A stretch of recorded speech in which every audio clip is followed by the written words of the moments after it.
Good morning प्रिय विद्यार्थियों, voice के टॉपिक में आपका एक बार फिर से स्वागत है। इस वीडियो में अपन अध्ययन करेंगे रूल नंबर 9 का। Rule number 9। प्रिय विद्यार्थियों, रूल नंबर 8 तक गत वीडियो में अपन ने अध्ययन किया। अब चर्चा करते हैं रूल नंबर 9। इसमें देखते हैं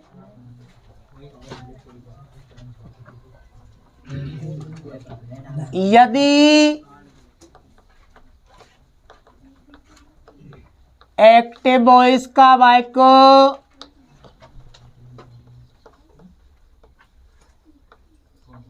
क्लोजेज सेंटेंस का हो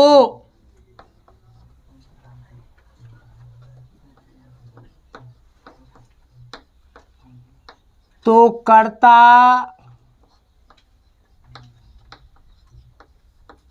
महत्वहीन होता है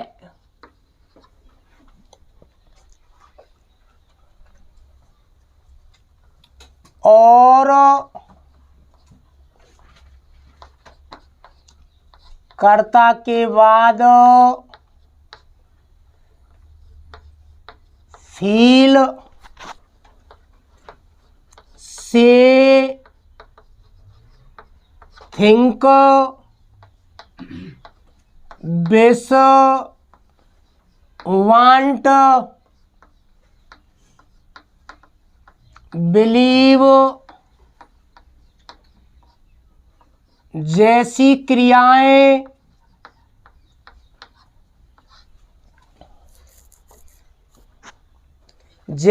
क्रियाएं अर्थात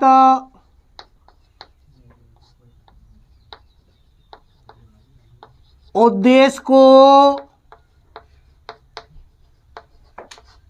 प्रकट करने वाली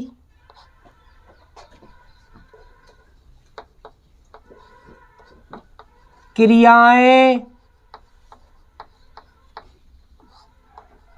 आती हैं।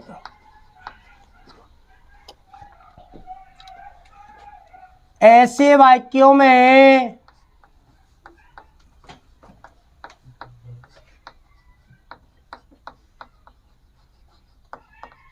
पैसे बनाते समय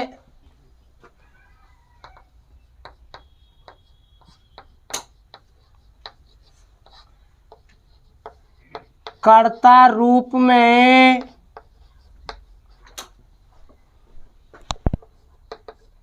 इट का प्रयोग होता है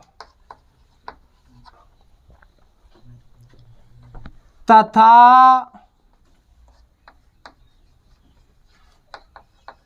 दैट क्लॉज से पूर्व वाले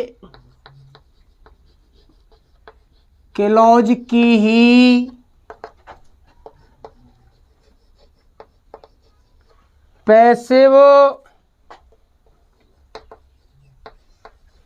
बनाई जाती है।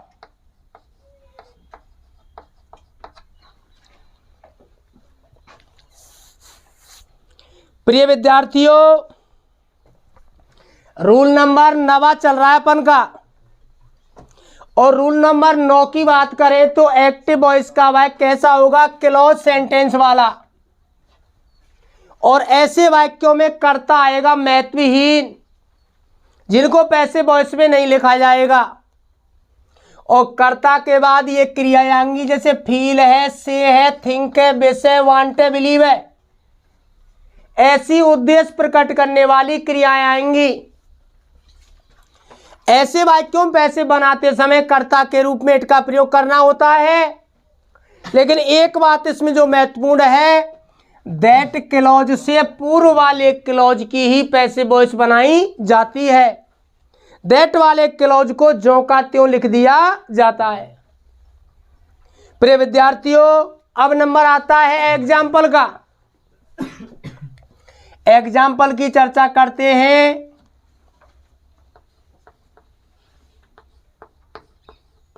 प्यूपिल से दैट टोबैको कॉजेज कैंसर। प्रिय विद्यार्थियों, ये क्लॉज वाले सेंटेंस हैं। आपको कैसे मालूम होगा क्लॉज वाले सेंटेंस हैं? क्योंकि दैट इसमें क्लॉज है, इससे पहला वाक्य है प्यूपिल से, और दैट के बाद वाला क्लॉज है टोबैको कॉजेज कैंसर। ऐसे वाक्यों में कर्ता महत्वहीन आता है अक्सर, और पैसे वॉइस बनाते समय कर्ता के रूप में क्या मानते हैं? इट। और ये बात मैंने आपको लिखा दी है, पैसे वॉइस केवल दैट क्लॉज से पूर्व वाले क्लॉज की ही बनाई जाती है, बाद वाला क्लॉज ज्यों का त्यों लिख दिया जाता है। पैसे बनेगी केवल इसकी प्यूपिल से, बाकी का क्लॉज ज्यों का त्यों लिख दिया जाएगा। कर्ता रूप में क्या लेंगे? इट। इट। नंबर आता है हेल्पिंग वर्ब का। से क्रिया B1 दी हुई है, B1 में प्रेजेंट इंडेफिनिट टेंस हुआ। पैसे वॉइस बनाते समय प्रेजेंट इंडेफिनिट को प्रेजेंट कॉन्टिन्यूअस में चेंज किया जाएगा।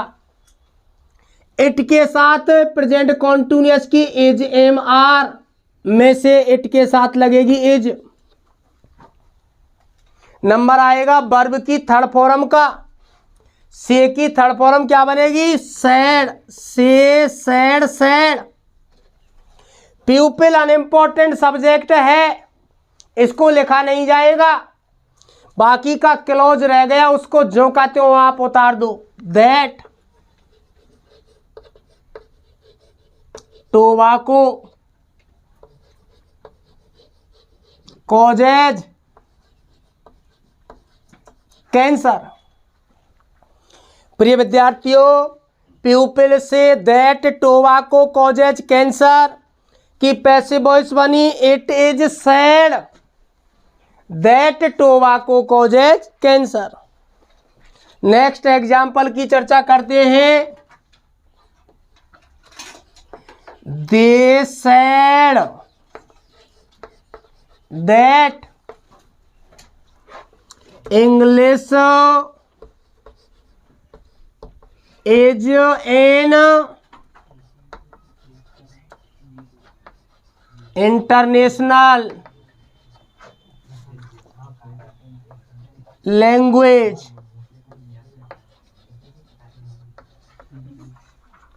They said that English is an international language। प्रिय विद्यार्थियों, यह भी क्लोज सेंटेंस है, तो दैट से पहले वाले वाक्य की पैसिव वॉइस बना दो, बाद वाले वाक्य को जो का त्यों सेट कर दो। ऐसे वाक्यों में कर्ता के रूप में पैसिव बनाते समय इट का प्रयोग करते हैं। इट। प्रिय विद्यार्थियों, नंबर आता है हेल्पिंग वर्ब का। हेल्पिंग वर्ब के लिए इसमें टेंस पहचानो। हेल्पिंग वर्ब दी नहीं हुई है, सैड दी हुई है। सैड में दी है B2, और B2 में टेंस होता है पास्ट इंडेफिनिट। पैसिव वॉइस बनाते समय पास्ट इंडेफिनिट को किसे बदलते हैं? Past continuous. पास्ट कॉन्टिन्यूअस का रिज्यूम है वाज और वर। इट के साथ वाज और वर में से क्या लगेगा? वाज। नंबर आता है वर्ब की थर्ड फॉर्म। सैड की थर्ड फॉर्म क्या बनेगी? सैड। से सैड सैड। दी अनइम्पोर्टेंट सब्जेक्ट है, हट जाएगा, बाकी का दैट वाला क्लॉज जो बचा उसको उतार दो। That English is an international language.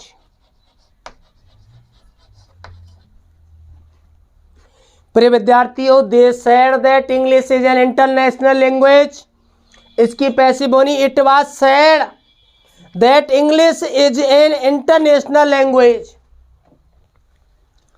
प्रिय विद्यार्थियों, रूल नंबर 9 चल रहा है, जिसमें अपन ने चर्चा की क्लॉज वाले सेंटेंसों की। अगर क्लॉज वाले सेंटेंसों की पैसिव वॉइस बनाई जाती है तो ऐसे वाक्यों में क्रिया या तो फील आएंगी, से, थिंक, विश, वांट, बिलीव जैसी क्रिया आएंगी जो विभिन्न प्रकार के उद्देश्य को प्रकट करती हैं। ऐसे वाक्यों की पैसिव वॉइस बनाते समय कर्ता रूप में किसका प्रयोग करते हैं? इट का। लेकिन प्रिय विद्यार्थियों ध्यान रखेंगे, क्लॉज वाले सेंटेंसों में केवल दैट से पूर्व वाले क्लॉज की पैसिव वॉइस बनाई जाएगी। मैं आपसे उम्मीद करता हूं कि रूल नंबर 9 को आपने रिफाइन करके देखा, आपकी अच्छी तरह समझ में आया। अब चर्चा करते हैं रूल नंबर 10 की।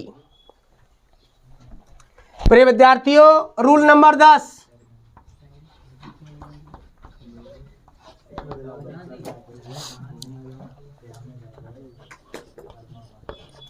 यदि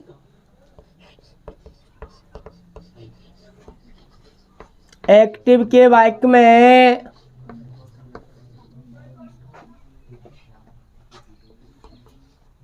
as, am, are, was, were, has, have, had, shall have,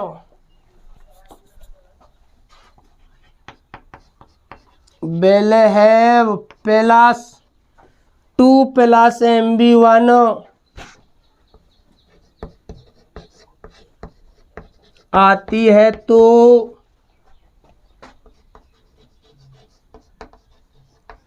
पैसे बनाते समय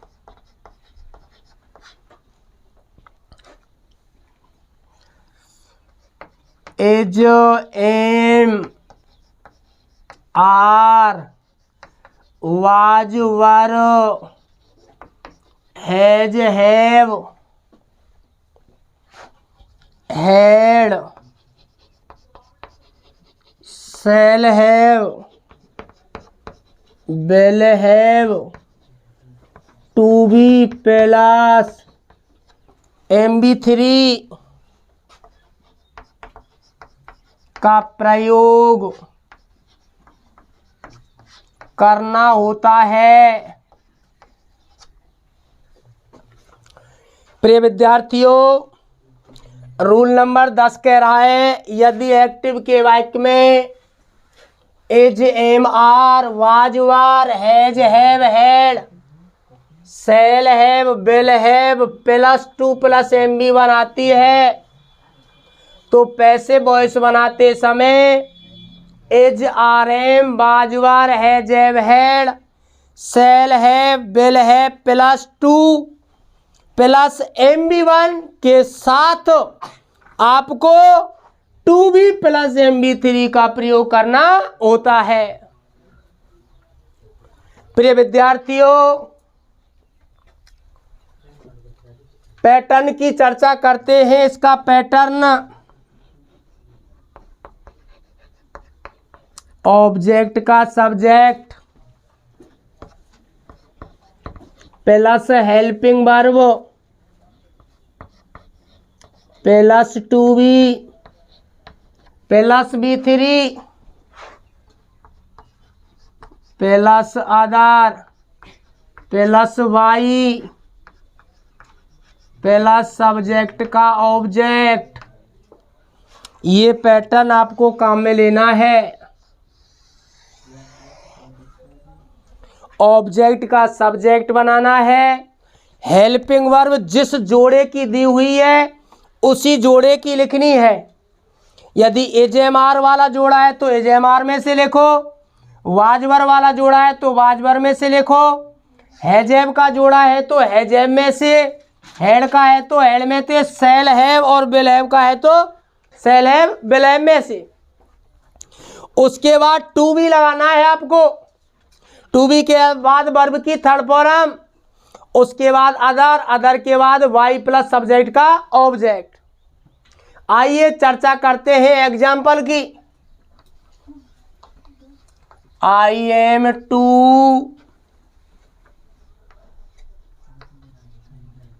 teach English, I am to teach English. प्रिय विद्यार्थियों, सबसे पहले तो ये देखो am to plus B one आया हुआ है, एम टू है और एम टू के बाद वर्ब की फर्स्ट फॉर्म दी हुई है। इसका मतलब है ये पैसिव वॉइस इन्फिनिटिव वाले सेंटेंसों की है। पैसिव वॉइस बनाते समय ऑब्जेक्ट का सब्जेक्ट निकालो। सब्जेक्ट ऑब्जेक्ट है इंग्लिश, सब्जेक्ट इंग्लिश का इंग्लिश बनेगा इंग्लिश। नंबर आता है हेल्पिंग वर्ब का। जिस जोड़े की हेल्पिंग वर्ब दी हुई है उसी जोड़े में से लगाना है। एम टू लगा हुआ है, एम के जोड़ीदार कौन कौन से? Is, am, are. इंग्लिश एक वचन है, इज, एम, आर में से एम लग नहीं सकता, आर नहीं लग सकता, क्या लगेगा? इज। नंबर आता है टू बी। नंबर आता है वर्ब की थर्ड फॉर्म। वर्ब है इसमें टीच, टीच की थर्ड फॉर्म क्या बनेगी? टॉट। अदर वर्ड इसमें है नहीं। बाई। सब्जेक्ट का ऑब्जेक्ट, सब्जेक्ट है आई, आई का ऑब्जेक्ट क्या बनेगा? Me. I am to teach English की पैसिव वॉइस बनी English is to be taught by me. प्रिय विद्यार्थियों, चर्चा करते हैं नेक्स्ट एग्जाम्पल की। नेक्स्ट एग्जाम्पल की जब अपन चर्चा करेंगे तो अगला नियम क्या कहलाएगा, फॉर एग्जाम्पल के तौर पर देखेंगे। द स्टूडेंट्स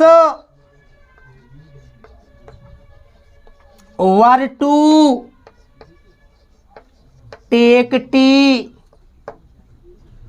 प्रिय विद्यार्थियों, the students were to take tea. प्रिय विद्यार्थियों, वर टू प्लस MB1 दिया हुआ है और हेल्पिंग वर्ब के बाद टू प्लस MB1 आती है, तो ऐसे वाक्यों की पैसिव वॉइस इसी पैटर्न से आपको बनानी है। इसमें चर्चा करते हैं ऑब्जेक्ट का। ऑब्जेक्ट क्या है इसमें? टी। टी का सब्जेक्ट क्या बनेगा? टी। लेकिन प्रिय बंधुओं ध्यान रखना है, टी हमेशा बड़ी बनानी है क्योंकि सेंटेंस का प्रथम अक्षर है टी। उसके बाद नंबर आता है हेल्पिंग वर्ब का। हेल्पिंग वर्ब का जोड़ा छांटो। जोड़ा है वॉज वर। प्रिय विद्यार्थियों, टी सिंगुलर सब्जेक्ट है, सिंगुलर सब्जेक्ट के साथ सिंगुलर वर्ब वॉज और वर का प्रयोग करना है। तो टी के साथ वॉज और वर में से किसका प्रयोग होगा? वॉज। नंबर आता है टू बी। नंबर आता है वर्ब की थर्ड फॉर्म। वर्ब है इसमें टेक, टेक की थर्ड फॉर्म क्या बनेगी? टेकन। अदर वर्ड इसमें है नहीं। बाई प्लस सब्जेक्ट का ऑब्जेक्ट वाई, द स्टूडेंट्स का object the students. Next example, he is to write a letter. प्रिय विद्यार्थियों, इज टू प्लस MB1 दी हुई है। ऑब्जेक्ट हुआ ए लेटर, ए लेटर का सब्जेक्ट ए लेटर, ए बड़ा। हेल्पिंग वर्ब जोड़ीदार पहचानो is, am, are. A letter के साथ इज, सूत्र में है टू बी। इसके बाद है वर्ब की थर्ड फॉर्म, राइट की third form written. Other word है नहीं, सब्जेक्ट का ऑब्जेक्ट वाई, ही का ऑब्जेक्ट बनेगा हेम। प्रिय विद्यार्थियों, पैसिव वॉइस बनी he is to write a letter. Passive voice बनी a letter is to be written by him. प्रिय विद्यार्थियों, नेक्स्ट चर्चा करते हैं नोट की। प्रिय विद्यार्थियों, नोट डालकर लिखें यदि एक्टिव के वाक्य में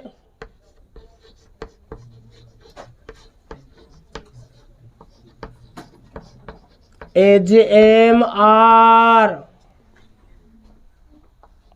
गोइंग टू प्लस MB1 या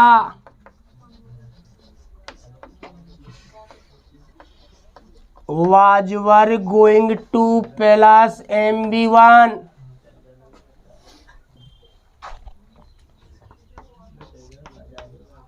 आती है तो पैसिव वॉइस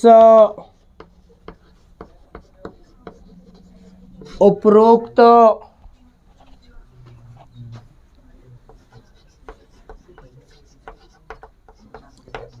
विधि से ही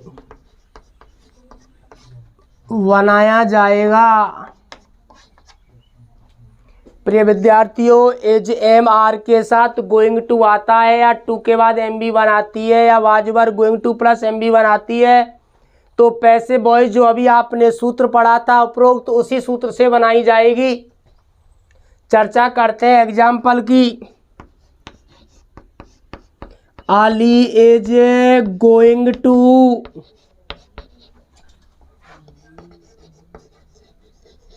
throw the ball.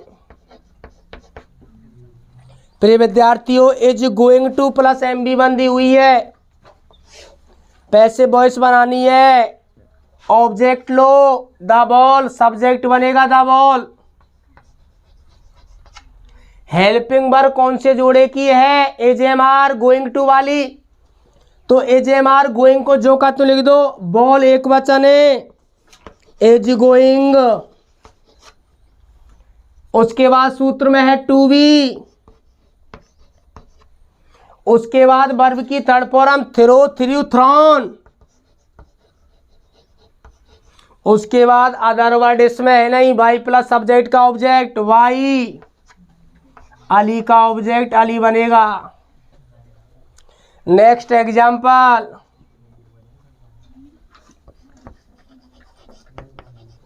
Raju was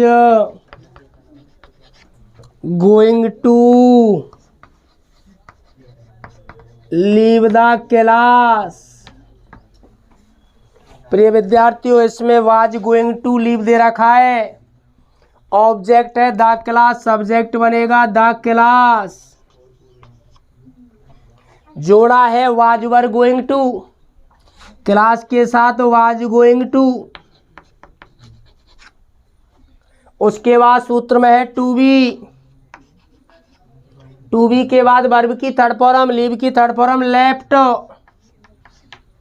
other word है नहीं, बाई सब्जेक्ट राजू का ऑब्जेक्ट राजू ही बनेगा।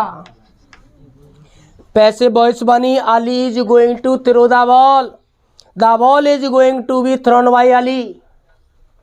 Raju was going to leave the class, Raju was going to leave छोड़ने वाला था द क्लास कक्षा को, the class was going to be left by Raju. प्रिय विद्यार्थियों, अगर वीडियो आपको पसंद आई हो तो उसको लाइक करें, सब्सक्राइब करें। थैंक्स।